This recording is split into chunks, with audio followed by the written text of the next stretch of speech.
You've been misled your whole life. Since the moment you started learning how to walk, people told you that discipline was just about forcing yourself to do things, about trying harder whenever you felt lazy, about waking up early, writing to-do lists, and staying organized.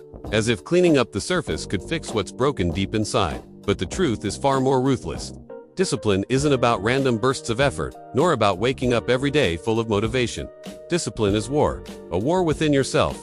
And in this battle, either you rule your mind like a leader commands an army, or you'll be destroyed by your own weaknesses. Most people live like crumbling cities, overrun by emotions, invaded by their own impulses, and sabotaged by their lack of control. They become easy prey to any distraction, any desire, any excuse that passes by. They don't understand that without true strategic discipline, there can be no freedom, no strength, no victory.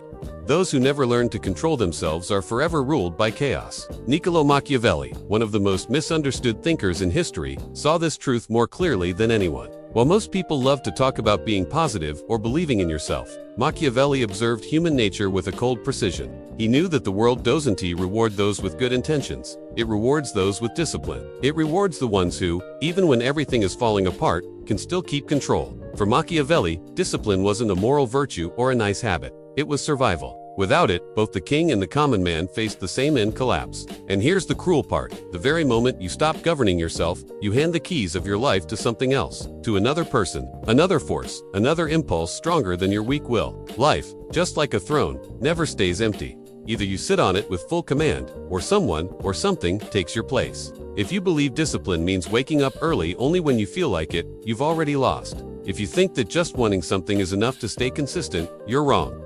This isn't for those who want comfort. This is for those who are ready to face the brutal truth that mastering yourself requires constant awareness, planning, and self-control. True discipline means building an inner fortress so strong that chaos can't get through. It's about becoming unshakable, no matter what storms come your way. Today, you'll understand why Machiavelli treated discipline like a state secret, the foundation of all power. And if you have the courage to apply what you're about to learn, you'll never be the same again. Machiavelli never wrote to comfort fools. He wrote to train warriors of the mind. Strategists capable of facing the raw truth about power and control. From his point of view, discipline had nothing to do with motivation. It was structure. It was a system. It was the art of survival. Without discipline, even the most talented person becomes a victim of their own emotions. In The Prince, Machiavelli wrote, "Just as the order of the army gives order to the state, discipline is what allows a city or an army to endure hardship." His point was clear. Without discipline, nothing lasts. External order, the way a country, a business, or a life is held together, is always a reflection of inner order. You can rule anything outside of you until you've learned to rule what's inside. There is no real strength in a person who obeys every emotion. There is no true authority in someone who cannot lead themselves. Machiavelli understood something most people still refuse to see. Discipline isn't something you use only in peaceful times. It's the armor you wear forever. To him, discipline was the one thing that keeps a leader steady when anger, fear, or pride try to take over. It's what stops you from making reckless choices when your emotions are screaming for action. An undisciplined leader, Machiavelli warned, is more dangerous to themselves than any enemy.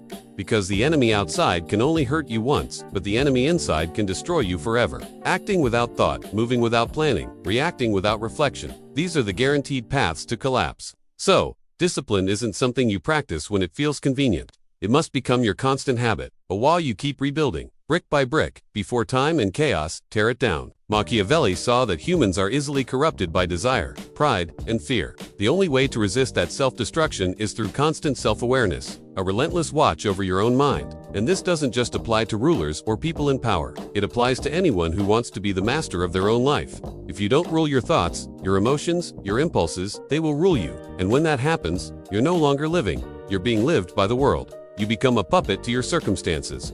For Machiavelli, that meant one thing: you're already defeated, even if you haven't fallen yet. He compared the human mind to a battlefield, a place where discipline decides whether you win or vanish. And that's the image you must remember. Imagine an army marching toward war, but without training, without planning, without discipline. What would happen? Chaos, panic, defeat. No amount of bravery can save soldiers who cannot control fear, who can't endure pain, who can't obey when chaos strikes. Machiavelli saw the same problem in mercenary armies and in weak people. They all lacked true discipline. In Discourses on Livy, he wrote, "The orders of a wise captain are not obeyed by undisciplined soldiers." But this wasn't just a military statement, it was psychological truth. If your mind is like an undisciplined army, your own commands will fail. You can set goals, make plans, promise, change. But if your thoughts and emotions are untrained, they'll abandon you the moment life gets hard. You'll betray your own dreams. To Machiavelli, military discipline was the essence of power, the reason a few soldiers could defeat thousands. A small, well-trained army is stronger than a massive, chaotic crowd, and the same is true for your thoughts. A few controlled thoughts are far more powerful than 1,000 scattered ones. Real strength doesn't come from how many ideas you have, but from how much control you have over them. Now, think honestly. How many times have you failed? Not because you lacked talent, but because you lacked control. How many times have you broken promises to yourself? Not because you couldn't, but because you gave in to fear, laziness, or doubt. Just like a foolish general loses a war before the first shot. You lose life's battles the moment you stop being disciplined. True discipline is waking up every day with the same focus, no matter how you feel. It's following your plan, not your emotions. It's showing up even when you're tired, even when you don't want to, even when everything inside you screams to quit. Victory belongs only to those who refuse to retreat. Machiavelli knew that wars and lives are not won by raw power, but by order, planning, and constant preparation. The same applies to your inner world. Today, society celebrates feelings but mocks discipline. That's why so many people stay weak, always blaming others, never taking control. But now you know, if you want to master your life, you must become the general of your own mind. You must train your thoughts like soldiers, with no excuses, no pity, no shortcuts. Because in the battlefield of existence, lack of discipline isn't harmless, it's a slow death. And if discipline is what creates virtue, that inner strength capable of shaping your destiny, then we must understand how Machiavelli saw the balance between virtue and fortuna, between skill and luck, discipline and chaos. This is what we'll uncover in the next part. How to conquer luck by relentlessly building your virtue. In Machiavelli's world, fate wasn't fair. It didn't reward good people or punish bad ones. Fate was blind, wild, destructive, like a storm that floods the land and wipes away everything unprepared. And here lies the truth: most people can T-face. If you don't control your life, life will control you. Luck will rule you. But luck, to Machiavelli, was unpredictable, a dangerous force that only favors the bold and crushes the weak. In The Prince, he wrote, "Fortune is like one of those violent rivers that, when angry, floods the plains, uproots trees and buildings, and moves the soil from one place to another. Everyone flees from it. No one can resist. But during calm times, men can build dikes and barriers." That image says everything. The world is chaotic. It doesn't care about your dreams, your goals, or your comfort. Those who wait for luck to save them will be destroyed by it. But those who prepare, who build internal dikes, who develop discipline and resilience, they survive. They thrive. This is where virtue comes in, one of Machiavelli's deepest ideas. Virtue doesn't mean virtue in the moral sense. It means inner power, the strength to adapt, to stay sharp, to move wisely when life attacks you. Virtue is discipline in motion. It's the power to act with clarity when everything around you collapses, to turn chaos into opportunity, to stop blaming luck and start shaping your own reality. For Machiavelli, great people don't depend on luck, they challenge it, they use it. They build their defenses before the flood arrives. They develop strength before life tests them. They prepare their minds for war while others sleep comfortably, waiting for things to work out. Now, look at your own life with complete honesty.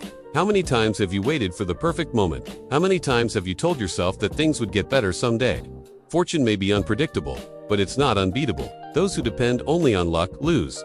Those who build virtue, who live with discipline, win. But the question is, how do you turn this philosophy into something real? How do you stop being a victim of circumstance and become the builder of your destiny?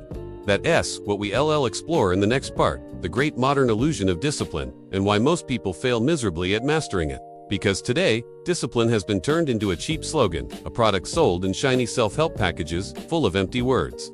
People say discipline is about habits, routines, apps, and planners. They think mastering themselves is about using reminders or sticking motivational quotes on their wall. But that's not discipline. That's distraction.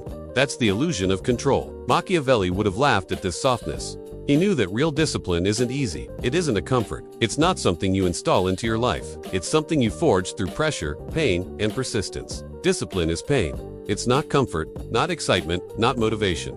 It's a declaration of war against everything weak, lazy, and cowardly inside you. Every time you try to rise, something in you resists. You fail because the world has taught you to look for shortcuts. You've been trained to believe that if you find the right routine or read the right book, everything will suddenly fall into place. But the truth is, discipline doesn't grow from ease. It grows from confrontation. It's not about feeling ready. It's about moving forward even when your body screams for rest. When your mind invents excuses to stop. The modern world celebrates comfort, not strength. It rewards distraction, not focus. That's why so many people crumble when pressure hits. They've built soft lives, soft habits, soft minds. They call it self-care, but often it's self-deception. You've been told that discipline means balance, but real discipline is sacrifice. It's doing what you must do, not what feels good in the moment. Machiavelli once warned that those who wait for the perfect time are already defeated. Preparation must be done during peace, not during chaos. You build strength before the storm, not when it's already tearing through your walls. Discipline isn't forged in public victories. It's built in silence on those dull, empty days when no one is watching. When you wake up and do the work, anyway. When you repeat the same motion until it becomes instinct. True power grows in the invisible hours, in the moments you could quit but don't. Yet the modern mindset treats failure like a soft pillow. You're told it's okay to fail, that it's part of the journey, that you should forgive yourself endlessly. But too much forgiveness breeds weakness. You start excusing laziness as self-love. You reward every tiny step as if life were a contest for comfort. And while you wrap yourself in kind words and soft excuses, your potential withers. Discipline today has become emotional, tied to moods, to motivation, to your environment. You act when you feel good and stop when you don't. But the kind of discipline that changes lives isn't emotional. It's structural. It doesn't care about how you feel. It doesn't wait for inspiration. It's cold, sharp, unbending. It's a mental fortress built from repetition, not feeling. Those who wait to feel ready live like cattle, waiting for someone else to decide their fate. If you want to build a discipline that lasts, you must do what most never will. Let go of comfort. Accept that pain is part of the process. Stop running from the hardness. Make it your home. Turn your mind into a training ground where weakness isn't tolerated but hunted down and destroyed. Once you understand this, you're ready for the next step, constructing your own system. A brutal and strategic routine designed for mental dominance. A structure so solid that laziness, fear, and doubt can't find a way in. The first rule: constant vigilance. Every single day, you must watch yourself with ruthless honesty. Examine your own mind as a commander inspects his army before battle. Ask yourself, where am I slipping? Where am I letting emotions dictate my actions? Because the smallest crack, a lazy morning, a skipped workout, a harmless distraction, is how collapse begins. Picture your mind as a fortress. Every time you procrastinate, you pull out one stone from your wall. Every time you let comfort win, you open the gates a little wider for failure to enter. Constant vigilance means never letting your guard down. It means being the commander who checks the defenses even when there's no visible threat. He doesn't wait for war to prepare. He sharpens his sword daily. He studies the patterns of his own weakness. He doesn't forgive small lapses. He corrects them immediately. That's what self-discipline looks like. Quiet, steady, unrelenting control. The second rule: create clear routines that eliminate unnecessary decisions. The mind is lazy by nature. When given options, it always chooses the path of least resistance. Every decision costs energy. Every doubt drains willpower. That's why most people fail, not from lack of strength, but from constant negotiation with themselves. Machiavelli said that in moments of hesitation, people perish. To survive, you must reduce hesitation to zero. Set your routine like a soldier's orders: fixed, absolute, unquestionable. Wake up at the same time. Train at the same time. Study, create, work, all at fixed hours. When you remove choice, you remove weakness. Routine becomes freedom. Because freedom isn't about doing whatever you want. It's about having the power to do what you must, without internal resistance. For example, if you wait until after work to see how you feel about training, you won't train. Your mind will sabotage you. But if training is a non-negotiable part of who you are, not an optional task, you just do it. No drama, no debate. You don't ask permission from your feelings. You act because that's who you are. The third rule: relentless reinforcement. There must be consequences for failure. In war, mistakes aren't forgiven, they're punished, and that's what keeps discipline sharp. You can't build mental strength if failure feels safe. If you break your routine, there must be a price. Something that makes your mind understand that falling short is not acceptable. You can set this up yourself. Create real, painful consequences. Make a public commitment. Tell someone what you're going to do and what happens if you don't. Donate to a cause you dislike if you fail. Tell your friends you slipped up. Feel the discomfort of accountability. Because only when failure stings do you truly learn not to repeat it. Discipline isn't about constant rewards. It's about building a system where giving up hurts more than continuing. Think of a soldier in training. He doesn't decide to run 5 kilometers in the rain because he's motivated. He runs because that's the rule. Because he knows that disobedience leads to punishment, shame, or expulsion. He follows through because it's necessary, not because it's pleasant. That's how your mind should work. It should obey what's right, not what's easy. Building real discipline is putting chains on yourself before life does it for you. It's making difficulty a daily ritual. It's waking up, showing up, and moving forward without asking for comfort or applause. You march toward your goal with cold precision because your future depends on it. That's the difference between those who command and those who obey, the willingness to suffer in silence for a greater strength later. But here's the real question. If so many people know all this, why do they still sabotage themselves? Why do they keep making excuses, even after hearing the truth? Because self-sabotage is easier than transformation. It's safer to stay small, to blame circumstances, to pretend you'll start tomorrow. People want results without the suffering that builds them. They want mastery, but not the scars that come with it. You have to understand something. Knowledge without action is just cowardice. Many will hear these words, nod in agreement, maybe even feel inspired. But by tomorrow, they'll slip back into the same patterns, feeding the same distractions, soothing themselves with lies about timing and balance.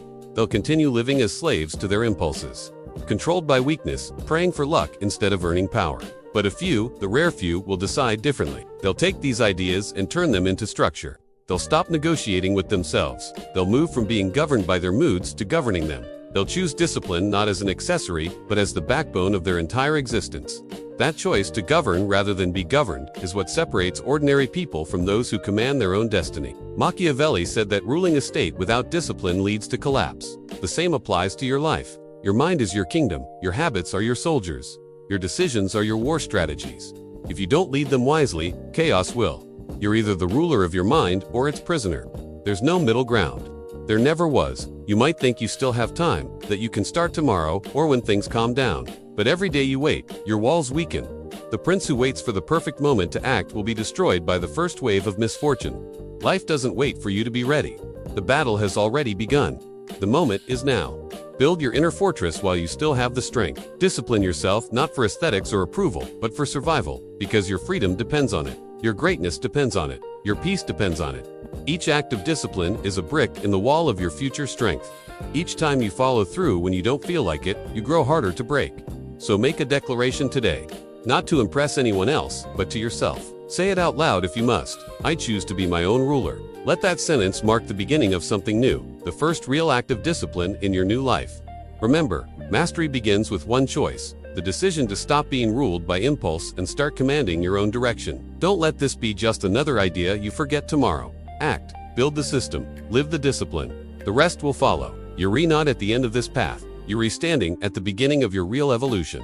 From here on, every choice you make either strengthens your walls or tears them down. Choose strength. Choose order. Choose yourself.